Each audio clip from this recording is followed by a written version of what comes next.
네, 핵심 주제 41번째는요. 금융정책에 관해서 배울 건데요. 금융정책은 이제 통화정책이라고 합니다. 그럼 이거 왜 하느냐? 금융정책을. 자, 우리 핵심 주제 40번에서 요거 물가, 요거 국민소득이고요. 그 다음에 요거 AD 곡선하고 요거 AS 곡선이죠. 근데 만약에 너무 경기가 Y0에서 좀 안 좋아. 그래서 소득을 좀 높이고 싶어요. 그랬을 때 말씀드렸지만 요 AS 곡선을 움직이기가 어렵다 그랬죠? 그런데 뭐가 쉬워? 상대적으로 요 AD 곡선, 총수요 곡선을 움직이는 게 쉽거든요. 그래서 요 금융 정책을 통해서 총수요 곡선을 오른쪽으로 보통은 오른쪽으로 이동시킵니다. 그래가지고 어떻게 요거를 Y1 경기를 좀 활성화시키자. 아니면 경기가 너무 과열됐다. 그러면 요 총수요 곡선을 왼쪽으로 이동시키려고 하는 게 바로 이 금융 정책이에요. 아셨죠? 자, 그러면 포인트는 자 이거예요, 여러분들. 자, 지금부터 이제 이 통화량이 되게 중요한데 통화량이 쉽게 얘기해서 시중에 돈이 들어 다니는 거죠. 돈이 돌아다니는 거죠. 그죠? 근데 자, 이렇게 하세요. 중앙은행, 즉 한국은행으로 돈이 들어오죠? 그러면 시중에 돌아다니는 돈의 양이 조금밖에 안 되죠.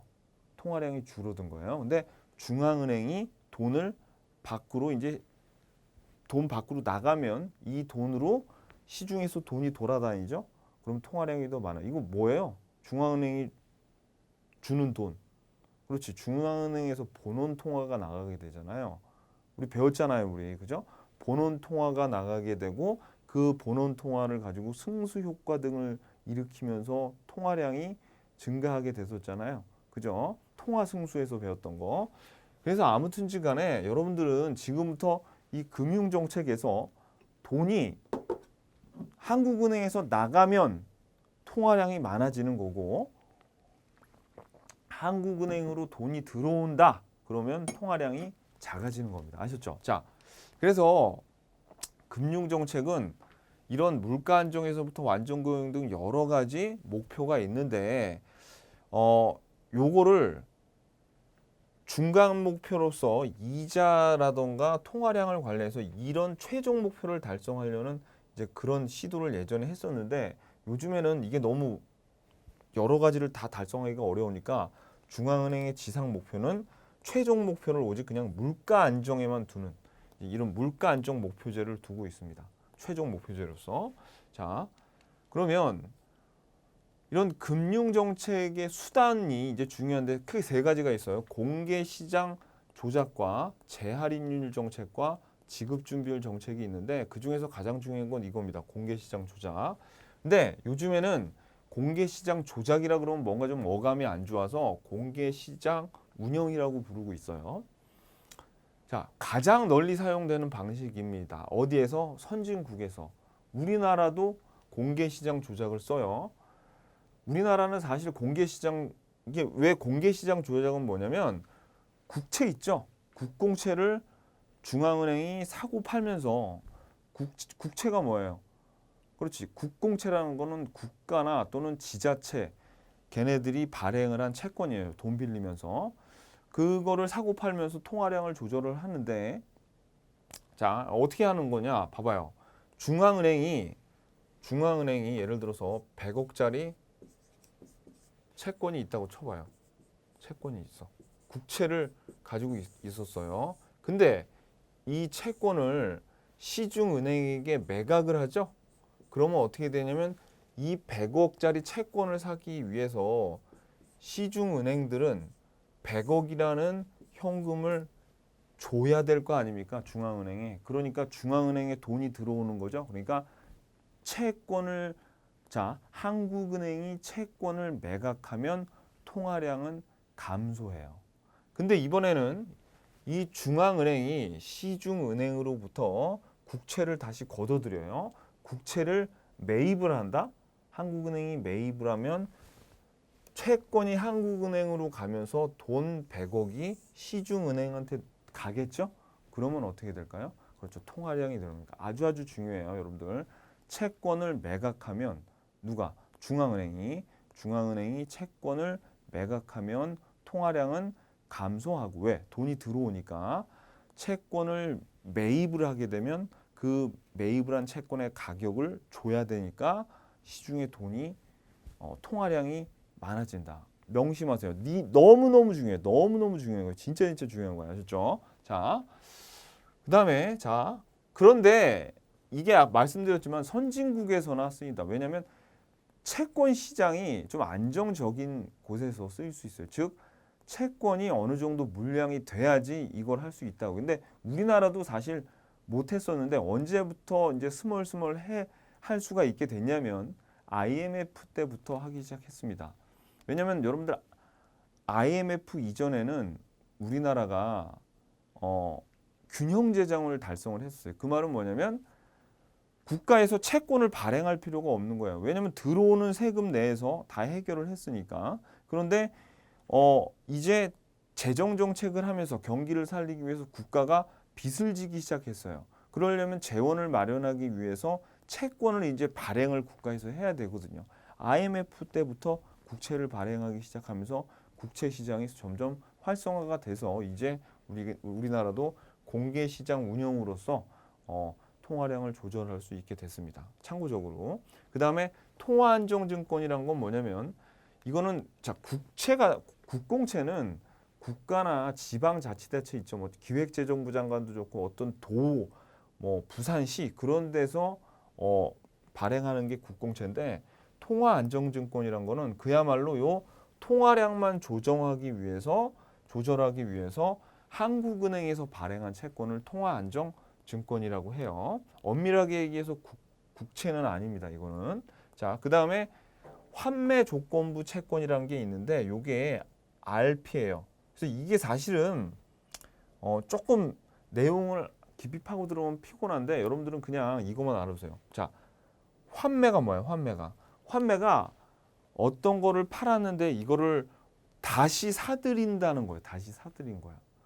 어떤 걸 팔아놓고 이거를 다시 사들이는 걸 우리가 환매라고 그럽니다. 그러니까 예를 들어서 이런 게 있어요.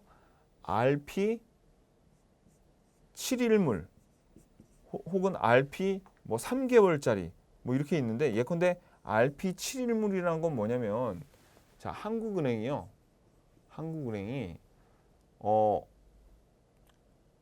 20억 원어치의 RP를 일반 시중은행에게 20억 원어치 시장을 시중은행에게 요거를 환매 조건으로 매각을 했대요. 20억 원. RP 7일. 그러면 한국은행이 요거를 시중은행에다가 20억을 주고 요걸 팔죠. 그러면 일주일 있다가 한국은행이 다시 시중은행이 가지고 있는 요 RP를 반드시 사들이면서 여기 있던 돈을 다시 줘야 돼요. 무슨 뜻인지 아시겠죠? 다시 팔았던 걸 RP 7일물이면 7일 있다 다시 사야 된다고. 그러면 돈이 7일 동안은 한국은행으로 들어왔다가 그 다음에 7일 있다가 다시 시중은행으로 나가겠죠. 단기적으로 통화량을 조절할 때 주로 쓰는 게 요 RP, 특히 7일물입니다. RP 7일물이 되게 중요한데 왜냐하면 RP 7일물이 우리가 여러분들 뭐 금통위에서 그 기준금리를 조정을 한다는지 뭐 그딴 소리죠. 정확하게 해서 우리나라는 기준금리가 요 RP 7일물이에요. 이 단기로 요 하는 거 참고적으로 알아두시고 자 그래서 그런 뜻입니다. 그러니까 요거 봐봐요. 그러면 여러분들 보세요. RP를 환매조건부 채권을 매각했다. 통화안전증권을 중앙은행에서 매각했다. 국채를 매각했다. 그럼 어떻게 돼요? 돈이 다 시중에 있는 돈이 한국은행으로 들어오죠? 통화량 증가 감소. 오케이. 제일 중요한 내용이에요. 제일 중요한 내용. 그다음에 자, 그래서 요거 이제 제가 그런데 봐봐요. 통화량이란 것이 시중에 돈이 굉장히 흔해지죠. 통화량이 증가하면 그러면은 이자율은 어떻게 될까? 자, 통화량이 증가하잖아요. 그러면 돈이 흔해. 근데 이 이자율이라는 것은 돈의 가격 아니에요. 돈의 가격. 통화량 흔하면 돈의 가격인 이자율은 감소하게 되는 겁니다. 통화량이 증가하면 이자율은 감소하고 반대로 한국은행이 시중에 있는 돈을 싹 걷어들였어요. 채권들을 팔아서 그러면 이자율은 이제 증가하게 되겠죠. 왜냐하면 통화량이 감소해서 돈이 굉장히 흔한 게 아니라 귀하죠. 그럼 이자율은 증가하게 된다는 얘기를 적어놨습니다. 자, 이게 공개시장 조작으로서 뭐를 통화량을 조절하면서 사실 뭐를 목표로 하는 거냐면 이 이자율을 조정하려고 하는 거예요. 이자율을 조절하려고 하는 거야. 통화량을 이렇게 조정을 함으로써 자, 재할인율 정책이란 건 뭐냐면 이것도 사실 좀 설명을 드리면 그 기원까지 내려가면 좀 깊이 알아야 되는데 그딴 거 필요 없어요. 아셨죠, 여러분들은? 그냥 시험 목표로 어떻게 공부하시면 되냐면 그냥 일반 시중은행 있죠? 이 중앙은행, 한국은행한테 얘도 돈을 빌리거든요. 돈이 없으면 돈을 빌려야 되잖아요. 그렇죠? 그랬을 때 한국은행도 우리 일반인들한테 돈 안 빌려줘요. 한국은행. 근데 일반 시중은행, 뭐 국민은행이라던가 하나은행이라던가 그런 은행에 돈 빌려주거든요. 그때 적용되는 이자, 금리를 재할인율이라고 그래요. 근데 안 쓰요. 이런 거는 거의 안 쓰여요. 자, 그럼 우리 한번 보자고요. 재할인율이 굉장히 재할인율, 대출 금리가 낮아지면 어떻게 되겠습니까? 이론적으로 그러면 시중은행은 돈을 많이 빌리겠죠. 그죠? 그래가지고 통화량은 증가하게 되는 거예요. 왜? 한국은행에 있던 돈이 재할인율을 낮추면 이제 시중은행들이 많이 빌려가서 돈이 많이 빠져나가잖아요. 시중으로. 그러니까 재할인율을 낮추면은 돈은 통화량은 증가한다. 그러니까 재할인율을 낮추면 통화량이 증가하니까 일반 이자율도 낮아지게 되겠네. 그죠? 안 쓴다 그랬잖아요. 근데 제가 왜? 왜냐면 봐봐요. 일반 은행이 돈이 없어가지고 중앙은행한테 돈 빌렸다고 소문나면 은행 문 닫아야 돼. 아셨죠? 그러니까 이게 이 은행의 어떤 그 신용을 평가하는 그런 걸로 작용을 하기 때문에 웬만하면 한국은행한테 돈 안 빌립니다. 그러면 은행은 어떻게 하느냐? 돈이 없으면 그냥 은행끼리 빌려요. 시중 은행끼리. 그때 써먹는 그 금리가 콜 금리라는 게 있습니다. 하루짜리 가장 최단기 금리 콜 금리 들어보셨죠, 여러분들? 그때 써먹는 거예요. 그래서 재할인율은 사실 이런 게 있긴 있는데 안 쓰는데 우리 시험에서는 이게 나와요. 재할인율을 낮추면 시중에 돈이 많이 빠져나가니까 통화량은 많아지고 이자율은 하락한다. 마지막으로 지급준비율 기억나시죠? 지급준비율은 고객이 돈을 예를 들어서 100억을 예치했는데 이 지급준비율은 각 그 예금의 성질마다 다 틀려요. 우리나라는 요구불 예금 있죠. 그냥 여러분들이 돈 썼다 뺐다 하는 그런 요구불 예금, 그런 요구불 예금은 7%를 두고 있고요. 뭐 장기 저축 같은 거는 아예 그냥 그 지급준비금을 안 두고 있어요.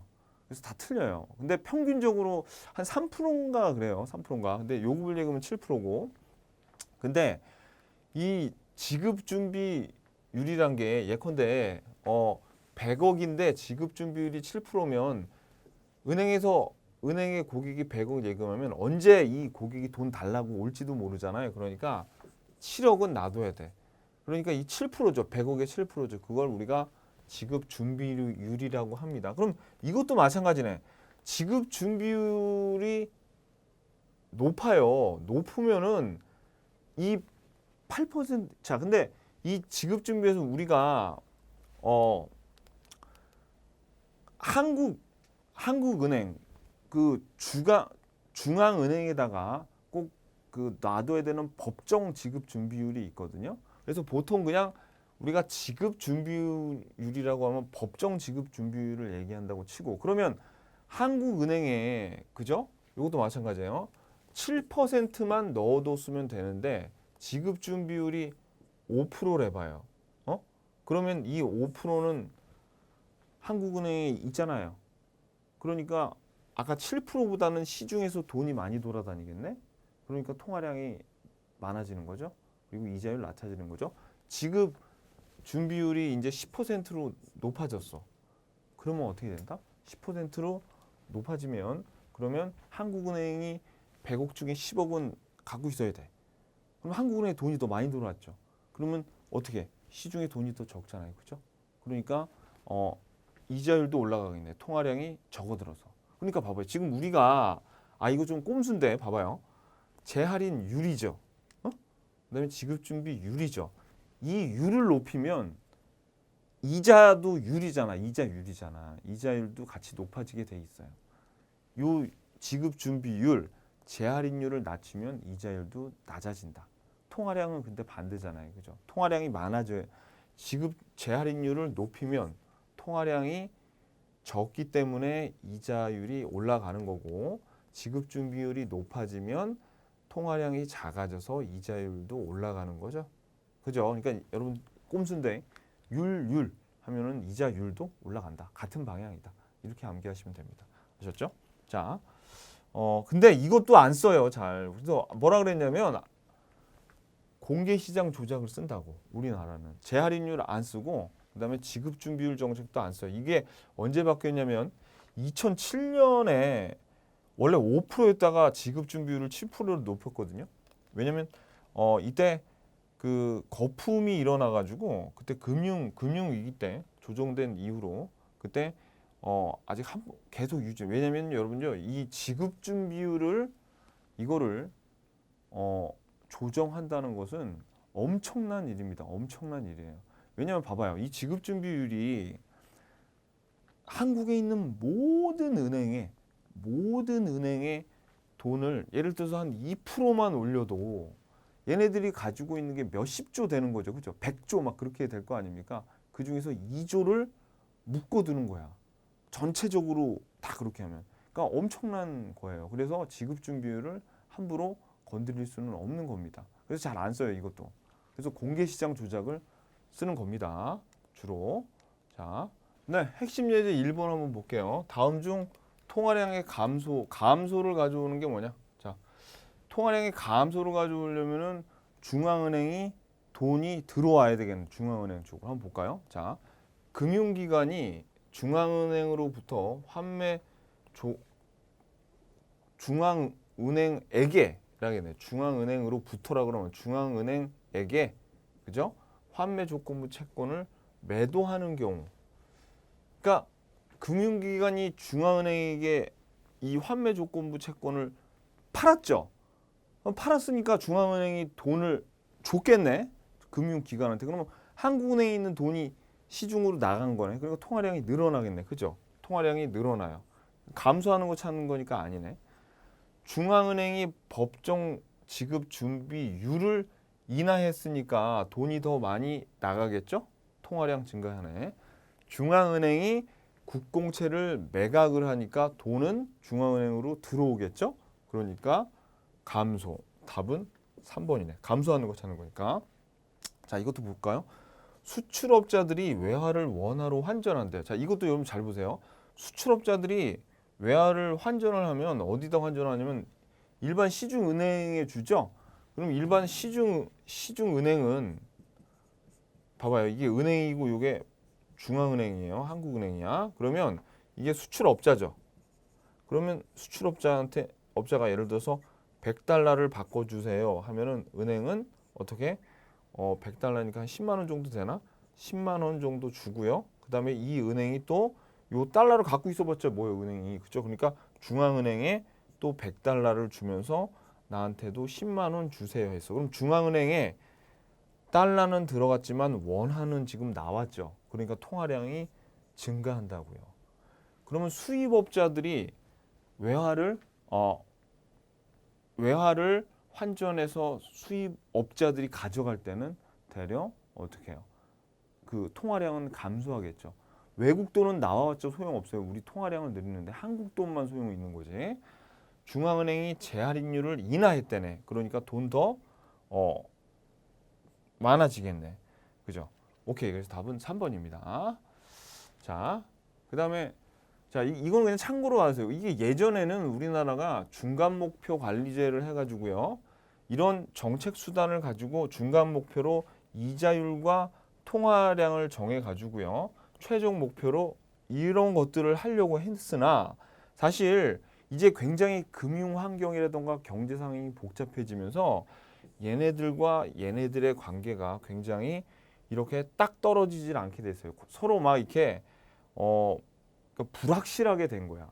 그래가지고 야 이거를 다 한다는 건 무리고 우리 물가 안정이나 제대로 시키자 해가지고 중간 목표 관리제 대신 어떻게 물가 안정 목표제를 했습니다. 근데 여기에는 이제 어떤 내용이 있냐면 케인즈 학파하고 이 통화론자가 있거든요. 근데 얘네들은 통화량을 조절해서 최종 목표를 달성하자 그런 애들이 누구였냐면 통화론자들이고요. 케인즈 학파는 이자율을 조절해가지고 최종 목표를 달성하자.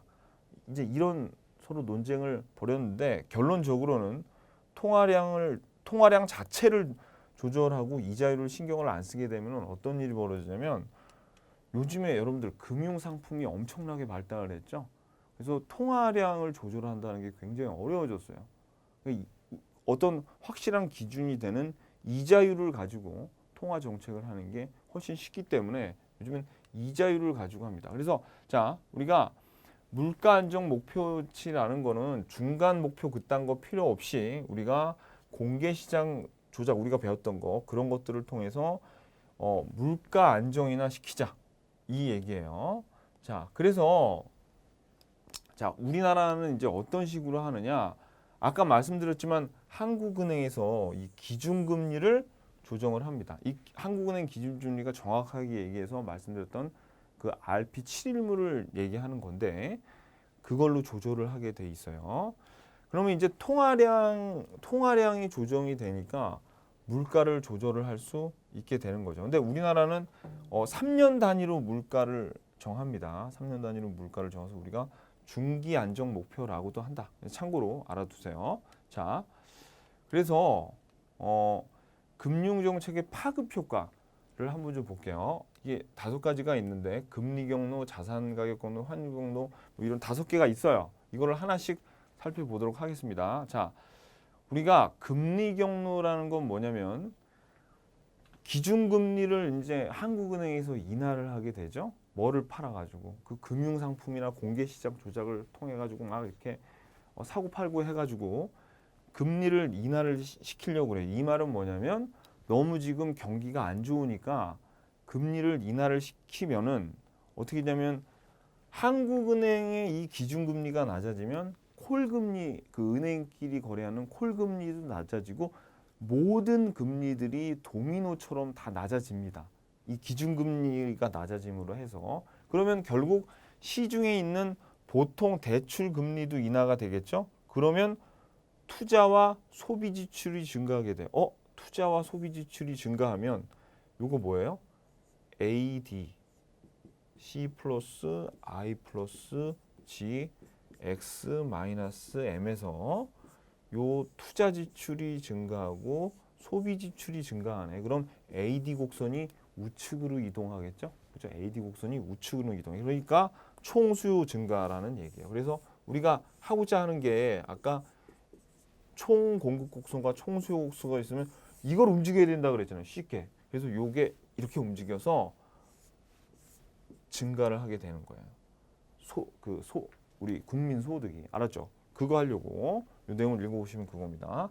이게 금리 경로예요. 금리 경로, 이자율 경로 그렇게도 얘기하고 그 다음에 자 자산 가격 경로라는 건 뭐냐면 자 우리가 기준금리를 인하를 하게 되잖아요. 그러면 금리가 낮아지면 우리가 보통은 투자처를 이런 예금이나 그런 거 채권 이런 걸 안 사고 다른 데다 투자하려고 그럴 거 아니에요. 왜?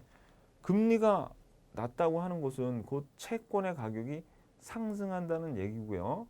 그래서 은행에다가 그럼 예금을 안 하고 이 은행에 있는 돈을 자꾸 해다가 어디 다른 데다가 투자하려고 그러겠지. 그러면 그러니까 이 투자는 그냥 우리가 얘기하는 이 투자를 얘기하는 거 아니에요. 그냥 자산에다가 투자하는 부동산이나 주식 같은 데 투자를 하려고 그럴 거예요. 그러면 부동산과 자산, 부동산이나 주식 같은 그런 자산의 수요가 증가하면 가격이 증가하겠죠. 그렇게 되면 또 소비 지출이 증가해. C가 증가하죠. 그럼 아까 위에서처럼 요 C가 증가하잖아요. 그죠? 그러니까 AD 곡선이 또 우측으로 이동하게 된다. 그 얘기입니다. 총 수요가 증가하게 된다. 자, 그래가지고 즉 금리를 인하하게 되잖아요. 금리를 인하하게 되면은 이런 다른 자산들이 어떻게 가격이 올라가서 수요가 증가하게 되는 거예요. 아셨죠? 자, 그다음에 환율 경로. 여러분 여기서 방금 전에 채권 가격 떨어진다면서 그게 무슨 얘기냐면 채권을 이미 갖고 있는 사람들 있죠. 채권을 이미 갖고 있는 사람은 어때요? 더 부자가 되는 거 아니야. 그러니까 자산이 늘어난다고 생각해가지고 돈을 쓰는 거예요. 그러니까 얘네들 봐봐요. 수요가 증가해서 자산 가격이 상승하면 이거를 이미 갖고 있는 사람들이 부자라고 느껴서 소비를 많이 한다고요. 그 얘기예요. 아셨죠? 자, 혹시 오해하실까 봐. 자, 그다음엔 환율 경로라는 게 있습니다. 자, 예컨대 이번에는 기준금리를 인상을 했어요. 그러면은 다른 금리들도 다 올라간다 그랬죠. 금리가 올라가니까 외국에서 돈이 많이 들어오겠네. 그럼 외국 돈이 많이 들어오잖아요. 그러면은 외국 돈이 많이 이게 지금 한국 돈이야. 한화. 무슨 프로야구 이런데. 자, 이거 원이고요. 그다음에 달러가 있어. 그래가지고 예를 들어서 이게 지금 1,000원이고요. 그다음에 1달러에 1,000원이라고 쳐봐요. 근데 달러가 많이 들어와. 왜냐하면 기준금리를 인상을 하게 되면 이제 미국 은행에다가 넣어놓을 때 예를 들어서 5%인데 한국에서 금리를 인상해가지고 10%가 됐어요. 그러면 이제 5% 이자를 더 먹으려고 외국 돈이 들어오게 되겠죠. 그러면 뭐가 흔해져요? 외국 돈이 굉장히 흔해지죠. 그러면 한화의 가치는 올라가게 되죠. 그죠? 그러니까 환율이 어떻게 되냐면 환율이 외화가 많아지게 되면 환율은 하락을 하게 됩니다. 원화 가치가 올라가면 환율은 이거 나중에 이제 외환 시장에서 다시 한번 배울 텐데 그럼 예컨대 환율이 800원으로 1,000원에서 800원으로 낮아지죠. 그러면 어떻게 되냐면 자, 수출 가격 경쟁력이 약화가 되는 거예요. 환율이 높아야지 수출하는 사람들한테 유리한 거고 환율이 낮아야지 환율이 낮으면은 수출하는 사람한테는 가격 경쟁력이 떨어지게 돼 있어요. 아셨죠? 나중에 이제 근데 이건 기본이잖아요. 기본인데 나중에 뒤에 가서 또 할게요. 이거는 아무튼지 간에 그래서 어떻게 되냐면 총 수요가 감소하게 됩니다. 이거는 반대로 했죠. 그럼 기준금리를 인하하게 되면 어떻게 돼요? 외국 자본은 빠져나가게 되겠죠. 그럼 어떻게 돼?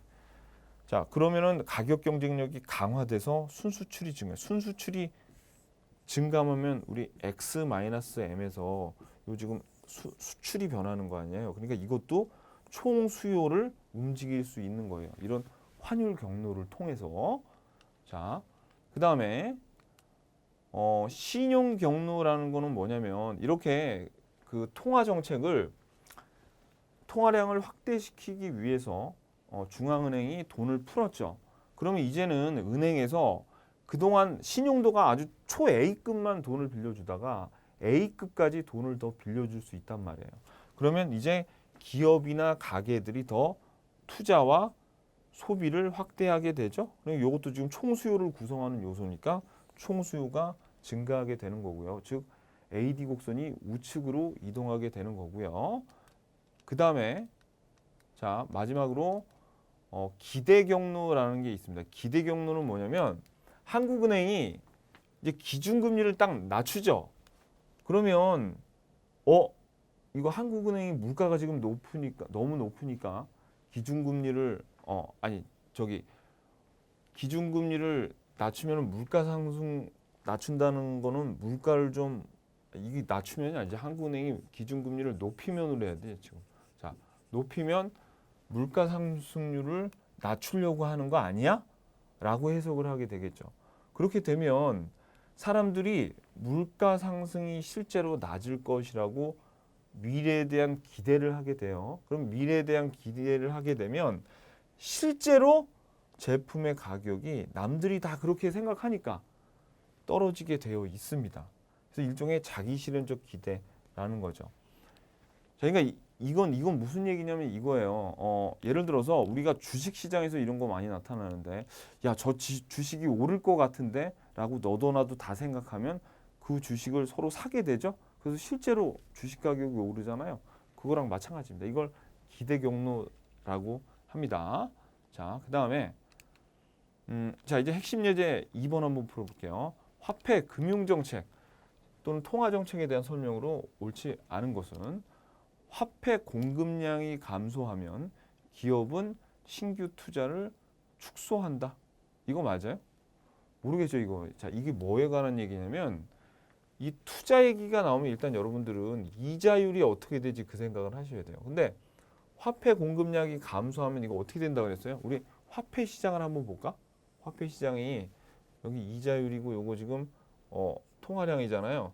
그리고 요게 화폐 수요 곡선이죠. 그리고 요게 화폐 공급 곡선이죠. P분의 MS. 근데 화폐 공급량이 감소하면 이자율이 여기였다가 요게 왼쪽으로 이렇게 이동할 거 아니에요. 그럼 이자율이 여기에서 여기로 이렇게 올라가잖아요. 그러니까 신규 투자를 축소할 수밖에 없지. 이자율이 높으면은 투자 수요가 감소하죠. 그죠? 자, 그러니까 맞아요. 화폐 공급량이 감소하면 이자율이 상승할 것이고, 맞죠? 부동산에 대한 수요는 감소할 것이죠. 그죠? 우리가 왜 이자율이 상승하면 부동산에 대한 수요가 감소하냐면 보통 부동산은 굉장히 고가이기 때문에 은행에 대출을 해가지고 부동산을 주로 사는데 그러면은 이자를 더 많이 내야 되니까 부동산을 사야 될 때 주식도 마찬가지입니다. 주식도 돈 빌려서 하는 사람들 많잖아요. 그럼 그 이자율 이상의 수익을 내려면 그만큼 덜 빌리게 되는 거예요, 사람들이. 그러기가 어려우니까. 자, 세 번째. 통화량이 증가를 하게 되면 주식 가격은 상승하여 투자가 촉진된다. 자, 통화량이 증가하게 되면 이자율이 하락하죠? 이자율이 하락하면 주식 가격은 상승한다. 그죠? 맞죠? 그다음에 통화량이 증가하면 민간의 자산 증가로 소비재에 대한 수요가 증가한다 그랬죠? 자, 통화량이 증가하면 이자율이 감소하잖아요. 그럼 민간에 있는 자산 어떤 거? 주식이라던가 부동산에 대한 수요가 증가하고 그 자산의 가격이 올라오고 그걸 가지고 있는 사람들은 부자가 됐다고 느껴가지고 수요가 증가한다. 자, 통화량이 증가하면 채권에 대한 수요가 증가하고 이에 따라 이자율이 상승한다. 맞아요, 이게? 틀렸죠. 통화량이 증가하면 이 얘기가 없더라도 통화량 증가하면 이자율은 하락해야지. 그리고 봐봐요. 채권에 대해서 수요가 증가하죠. 그러면 채권에 대한 수요가 되면 채권의 가격이 상승한다는 얘기거든요. 채권 가격이 상승해. 그러면 채권 가격하고 이자율은 제가 반대라 그랬죠. 이자율은 하락해야 돼. 여기서. 자, 아셨죠? 무슨 얘기인지. 자, 봐봐요. 그래서 오늘 지금 여기 핵심 주제 41에서는요. 우리가 방금 전에 봤던 여기 안 나와 이거. 금융정책의 파급 효과 있죠.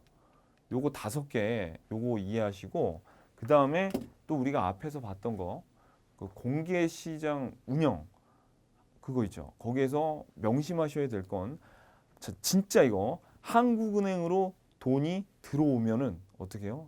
통화량이 줄어들어 가지고 금리가 올라가고요. 한국은행에서 돈이 나가면은 그때는 통화량이 많아져서 금리가 낮아진다. 그러면서 이런 그 금리가 높으냐 낮느냐에 따라서 이런 파급 효과가 있기 때문에 그런 금융 정책을 펼치게 되는 거예요. 그러니까 공개 시장 조작이나 뭐 그런 거를 하게 되는 겁니다. 아시겠죠? 자, 그래서 이게 금융 정책으로서 총수요 곡선, 즉 요 AD 곡선을 이렇게 움직였죠. 그죠?